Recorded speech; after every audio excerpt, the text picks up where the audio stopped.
पर उपकार करने को कहकर हमें नामर्द बनाते हैं।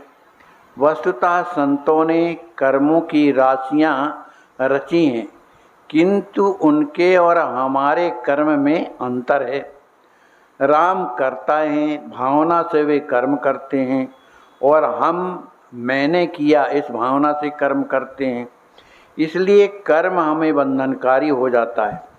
संतों का विशेष कार्य हमें दिखाई नहीं देता और हमारा कार्य केवल दिखावे के लिए होता है, इसलिए उसमें पूर्णता नहीं आती। कोई व्यक्ति बहुत बड़ा ज्ञानी है, लेकिन तदनुसार उसकी कृति नहीं, माने उसका कर्म नहीं है। ज्ञानी तो है पर उसका कर्म उसके अनुसार नहीं है, तो उसका क्या उपयोग। जग का सत्य स्वरूप समझने के लिए जो सुख दुख के जाल में नहीं अटका उसके पास जाएं। वह साक्षी बनकर दुनिया से अलिप्त रहता है, कर्म करने पर भी वह अलिप्त रहता है। हम दुख सुख के जाल में फंस जाते हैं। संत का अंतःकरण शुद्ध होता है, अतः उसकी गाली गलौज वाली भाषा भी चुभती नहीं, उल्टे आशीर्वाद बनती हैं। सत्पुरुष कोई विद्वान नहीं होते, अति विद्वान मनुष्य सत्पुरुष हुआ है, ऐसा मैंने सुना है। कोई 8 वर्ष की आयु का व्यक्ति घर से भाग जाता है, तो कोई विवाह मंडप से भाग जाता है, कुछ तो लिखना पढ़ना तक नहीं जानते। ऐसे लोग भी सत्पुरुष बने हुए हैं। संतों के देह त्याग होने पर भी लोगों को उनके अस्तित्व का भास होता है। छोटा बच्चा खेलता है, पर बीच में ही उसे माँ की याद आती है और वह उसकी ओर दौड़ता है। इसका मतलब है कि बालक को माता का सूक्ष्म रूप से स्मरण रहता है। उसी प्रकार हमें भगवान का चस्का, उसके अस्तित्व की समझ, उसके बारे में निष्ठा हो, भगवान की लगन लग गई तो मनुष्य पागल बनता है। ऐसी अवस्था में यदि किसी संत से भेंट हुई तो वह शांत होता है। संत असल में माता की तरह होते हैं, वह हमें भगवान का स्मरण दिलाने का काम करते हैं। पूरे संसार पर संतों के उपकार हैं। उन्होंने हमें भगवान की सगुण मूर्ति दिखाई, उसकी सेवा करने योग्य बनाया। परमात्मा को अपना बनाने के लिए हमें नाम स्मरण जैसा आसान साधन दिया। भगवत जैसे आसान ग्रंथ निर्माण किए, समझाया कि कलयुग में यथाशक्ति अन्नदान करना ही सर्वोत्तम है। इन 4 बातों को आचरण में लाने का जिसने प्रयास किया उसे जीवन में किसी बात की कमी का एहसास नहीं होगा, हमेशा संतोष बना रहेगा। हम राम को सर्वस्व समर्पण करें, माने समर्पण की भावना हमारे जीवन में होनी चाहिए।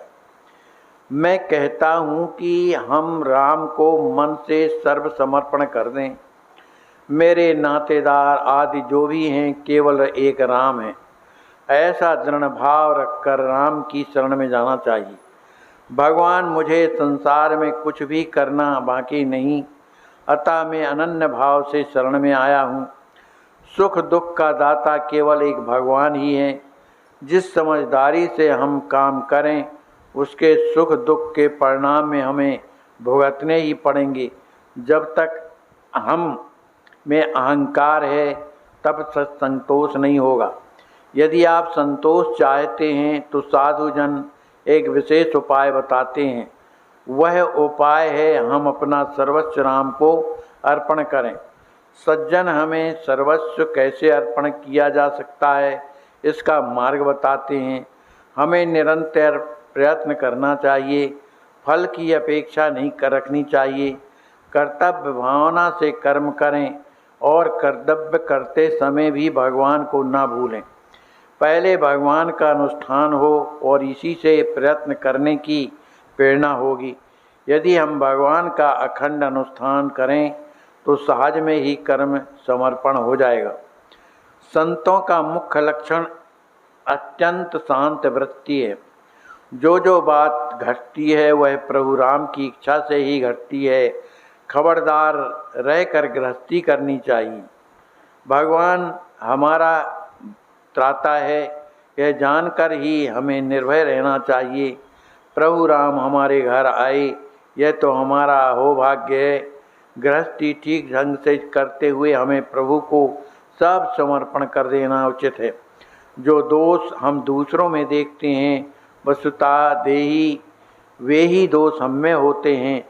हमारी देह पराधीन है, लेकिन मन स्वतंत्र है। उसे भगवत भक्ति में लीन करें।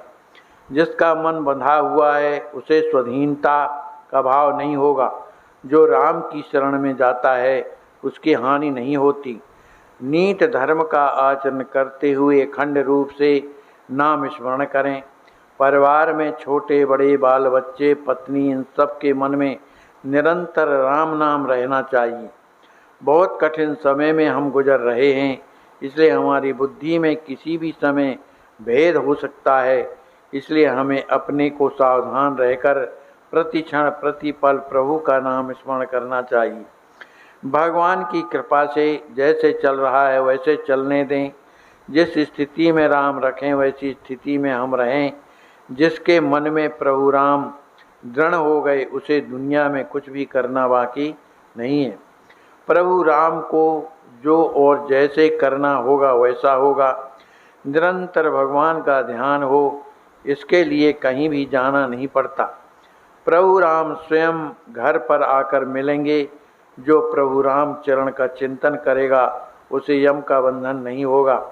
संतों की सेवा करने से हमारा भाग्य खुलता है। जो एक परमात्मा की शरण में जाता है वह धन्य है। संतों की इच्छा से व्यवहार करने पर कल्याण होता है। बोलिए श्री राम नाम महाराज की जय हो।